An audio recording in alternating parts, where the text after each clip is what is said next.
Olá, meus amigos, minhas amigas, sejam muito bem-vindos a mais um programa Prova Final, um programa realizado pela TV Justiça em parceria com a rede LFG de ensino. Ora, você sabe muito bem, aqui eu estou presente, é uma satisfação estar mais uma vez aqui com vocês. O meu nome é Alessandro Spielborges, a minha matéria é Direito Tributário. Estarei hoje com vocês para acompanhá-los nesse programa Prova Final, um programa que você tem sempre assistido e prestigiado nossa programação durante todo esse período, lembrando que o nosso programa é dividido especialmente em 3 blocos. No primeiro bloco, nós temos o tema de hoje, que é exatamente as liminares no direito tributário. A gente vai perceber, então, como que é utilizado, no tema do dia de hoje, como é utilizada todas as medidas, essas medidas de urgência, essas tutelas de urgência em matéria tributária, quais são os seus efeitos e o que pode acontecer caso uma dessas medidas venha a ser revogada. Ou seja, a gente vai perceber então, especialmente, se vale a pena abordar uma medida liminar, conquistar uma medida liminar, ou será que no final das contas isso pode vir a um encontro, ou melhor, de encontro com as pretensões do seu cliente, com as pretensões do contribuinte. Além disso, nós temos um segundo bloco, justamente o segundo bloco reconhecido aqui como Pergunte ao Professor. Segundo bloco, então, que é sempre acompanhado de uma série de dúvidas que você tem mandado aí de casa e outras tantas que chegam durante todo o período em que passa o programa Prova Final. E no terceiro e último bloco, enfim, nós temos também o famoso X da questão. E aí sim, no X da questão, a gente começa a observar como esse tema costuma ser exigido em provas e em concursos espalhados pelo país afora, e especialmente nas provas voltadas ao exame de ordem dos advogados do Brasil. Bom, meus amigos, nosso programa só está começando, é só mais um pouquinho, daqui a pouco eu estou de volta para você saber um pouquinho mais sobre liminar e mandado de segurança, sobre tutelas antecipadas e também sobre medidas cautelares. É só mais um pouquinho, eu já estou de volta.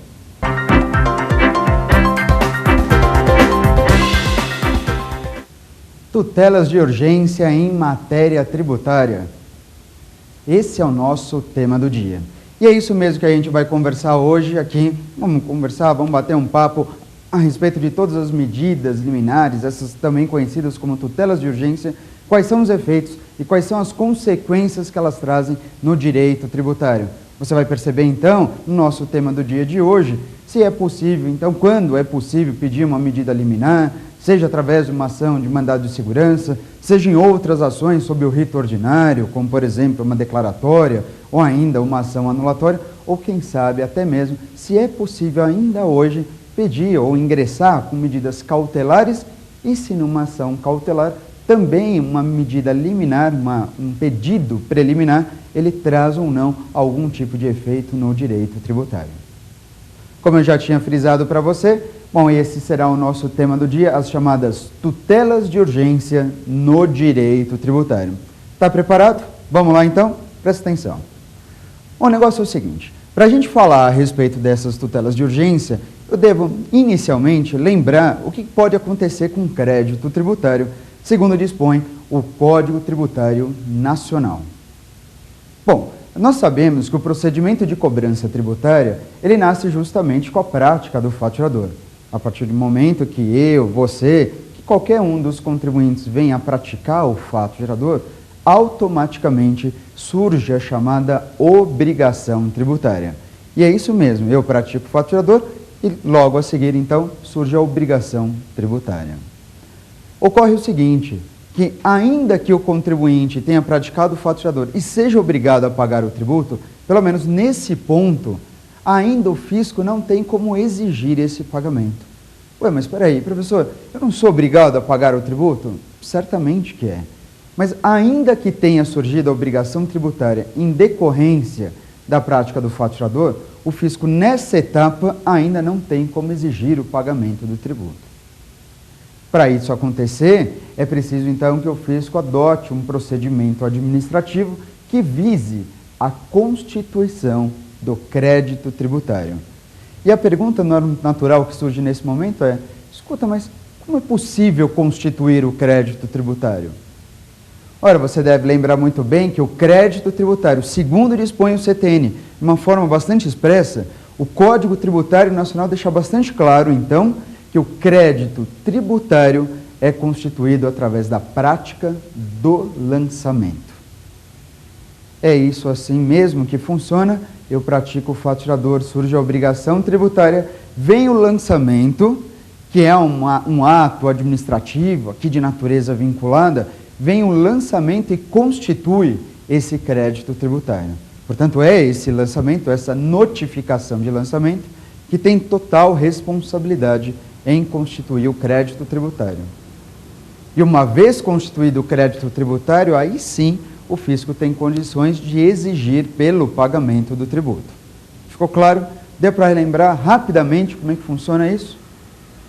Bom, então fica bem claro você perceber que toda vez que você recebe uma notificação, um comunicado a respeito da obrigação tributária que você praticou, você está sendo compelido pelo fisco ao pagamento do tributo. Um exemplo claro de lançamento é justamente a notificação para o pagamento do IPTU. Sabe aquele carnê que você recebe para pagar o IPTU logo no início do ano? Pois é, aquele é um exemplo claro, né, e bastante expresso de notificação de lançamento. Bem, é a notificação de lançamento, neste caso, que vem com o objetivo de constituir o crédito tributário. Quer dizer, não, tudo bem, eu já entendi, já lembrei exatamente como isso funciona. Agora, o negócio é o seguinte, a partir daí, uma vez constituído o crédito tributário, por regra, ou pelo menos segundo o CTN, abre-se um prazo, a rigor pelo menos, abre-se um prazo de 30 dias. É isso mesmo.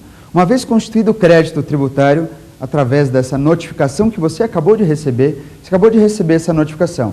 A rigor, da data dessa notificação, você tem um prazo de 30 dias. Para quê? Ou para pagar, ou caso você não concorde com a exigência desse tributo, ou você não concorde, por exemplo, com o montante que está sendo cobrado de você, dentro desse mesmo prazo de 30 dias, você pode apresentar uma impugnação administrativa.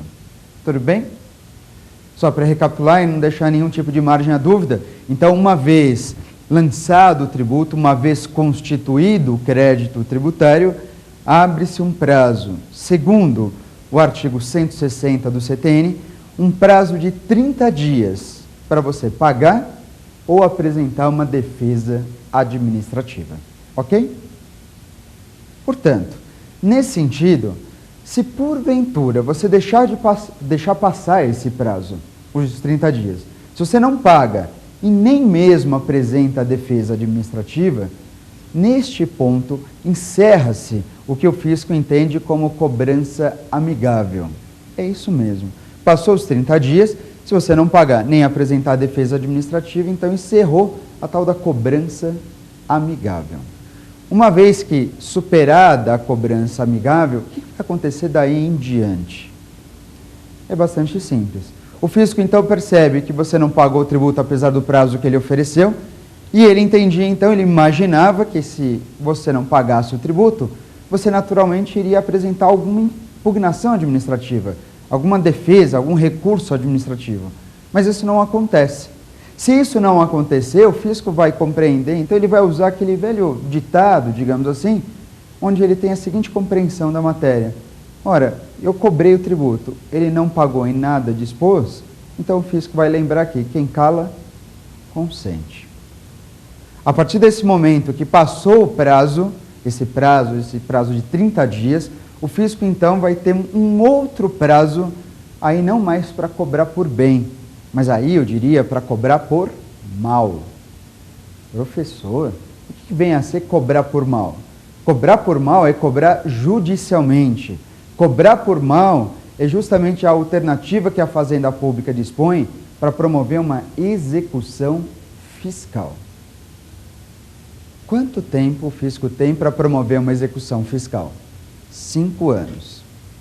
Lembra, portanto, então, que uma vez constituído o crédito tributário de forma definitiva, quando então você não pagou e não apresentou a defesa administrativa, quando esse crédito tributário for qualificado como definitivamente constituído, vai abrir um prazo para que a Fazenda Pública tenha condições de propor, dentro de 5 anos, justamente a ação de execução fiscal. Portanto, meu amigo, minha amiga, você que me vê exatamente nesse momento, a partir do momento que você recebeu a notificação de lançamento, passou aquele prazo de 30 dias, você não pagou nem apresentou a defesa, uma vez constituído, então, definitivamente esse crédito tributário, a Fazenda Pública tem um prazo de 5 anos, que é um prazo de natureza prescricional. A Fazenda Pública tem esse prazo de 5 anos para promover a ação de execução fiscal. E claro, para que essa ação de execução fiscal seja efetivamente proposta e de maneira adequada, a Fazenda Pública ela vai se preocupar em inscrever esse crédito tributário. Sabe esse crédito tributário que o contribuinte deixou de pagar? Mas, portanto, esse crédito tributário que deixou de ser pago, ele será inscrito como dívida ativa. E ora, a Fazenda Pública ela tem essa preocupação em inscrever em dívida ativa, porque só com essa inscrição em dívida ativa é que ela consegue obter um documento extremamente importante para ela. Eu diria mais do que isso. Não é um documento importante, é um documento imprescindível para a Fazenda Pública. Ela vai obter, então, a partir da inscrição em dívida ativa, um documento que confirma que essa dívida está em aberto. Um documento que certifica que a dívida está ativa. Eu estou falando, então, da famosa CDA, a Certidão de Dívida Ativa. E essa CDA ela é imprescindível à Fazenda Pública por quê? Por uma simples razão. De acordo com o CPC, lá no artigo 585, essa CDA, essa Certidão de Dívida Ativa, ela representa justamente o título executivo de natureza extrajudicial que a Fazenda Pública tanto precisa para promover a ação de execução fiscal. Ficou claro, então? Sem problemas? Joia, eu acabei de retratar aqui rapidamente para você todo o procedimento de cobrança tributária, que se inicia lá no fato gerador, surge a obrigação, vem o lançamento, constitui o crédito.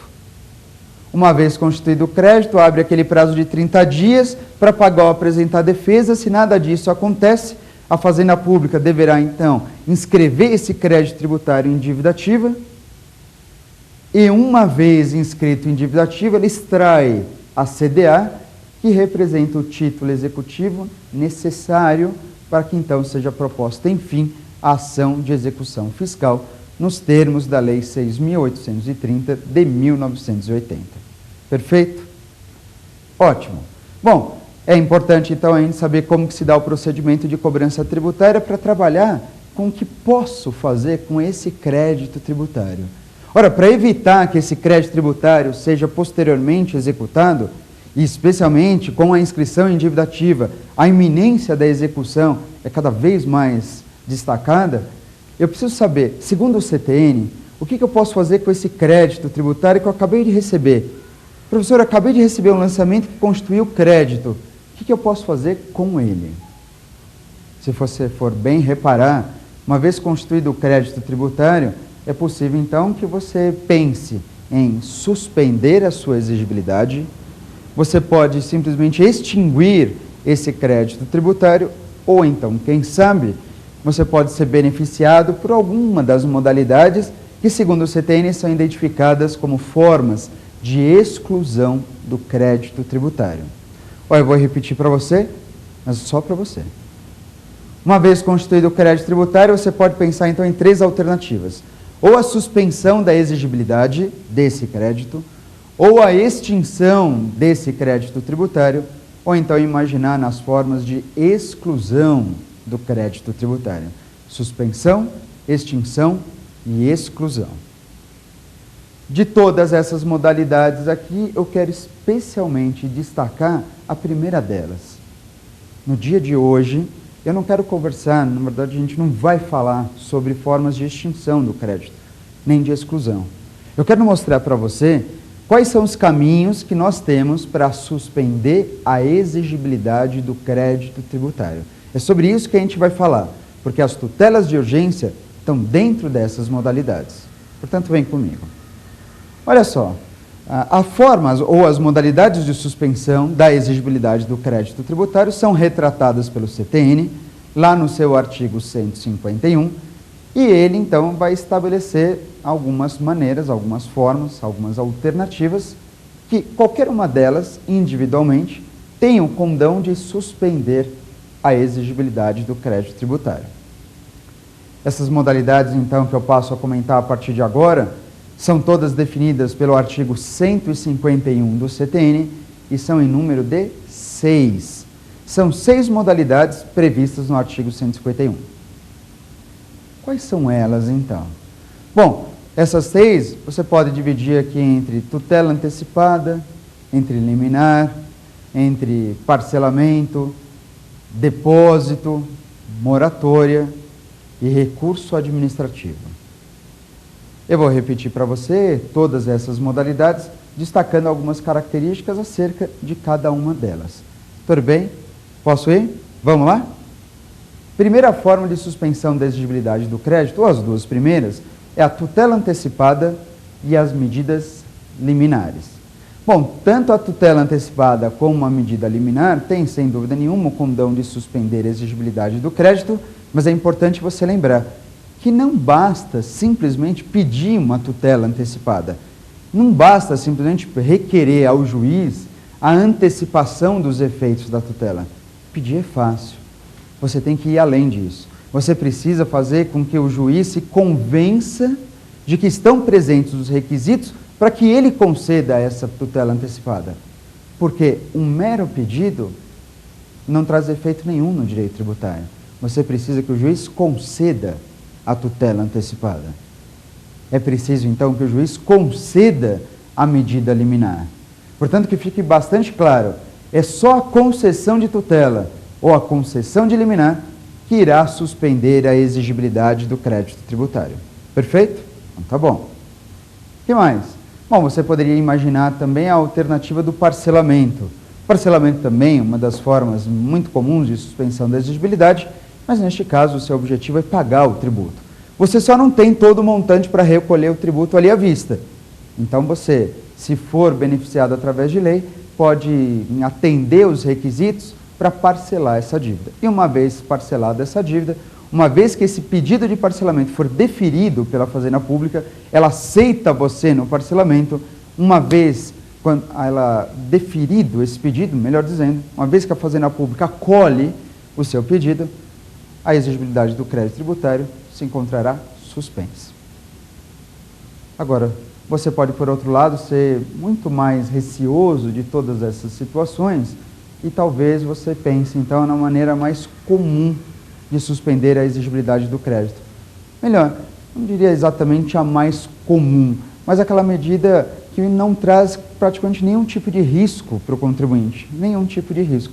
Só que, por outro lado, acaba onerando o contribuinte. Que medida é essa?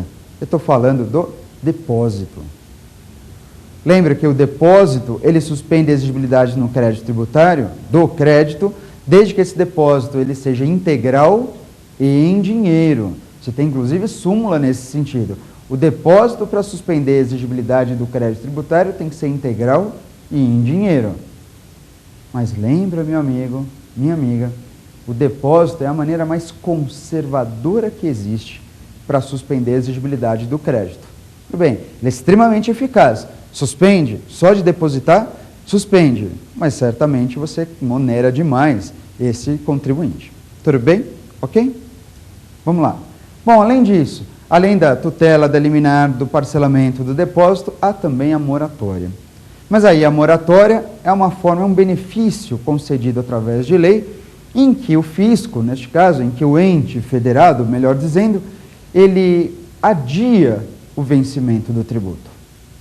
É isso mesmo. A moratória nada mais corresponde do que uma forma de postergar o prazo de pagamento do tributo. O tributo